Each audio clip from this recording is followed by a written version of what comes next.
আমাদের এলাকায় জেলেরা ম্যাক্সিমাম সময় পায়, কিন্তু এত বড় কোরাল মাছ আমরা দেখি নাই। কিন্তু আজকে সকালে আনুমানিক 12টার দিকে মাছটা আসছে।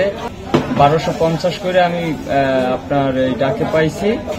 এই কোরালটা আমি এত বড় কোরাল কোনো সময় দেখি নাই। কোরালটার ওয়েট হয়েছে 26 কেজি 200 গ্রাম। তো আমাদের কুয়াকাটা এইসব ধরা পড়ে খুব রেয়ার, মানে পাওয়া যায় না, না বললেই চলে যে এগুলো আসে না। ওয়ালটন ফ্রিজ কিনে অনেকের মতো আপনিও হয়ে যেতে পারেন মিলেনিয়াল। সেরা পণ্যের সেরা অফার। আমার জীবনে এত বড় কোরাল দেখিনি।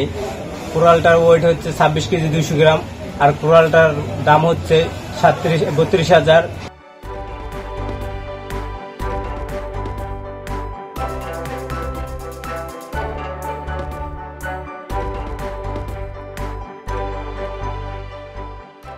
সচরাচর এই মাছটা দেখা যায় না, এটা অনেকদিন পরে আসছে, দেখে খুব ভালো লাগছে। একটা বড় মাছের কথা শুনে আমরা সবাই দেখতে আসছি। 26 কেজি 200 গ্রাম মাছটা একটা আকর্ষণীয়, যে শুনবে তারই মন চায় একটু দেখার জন্য।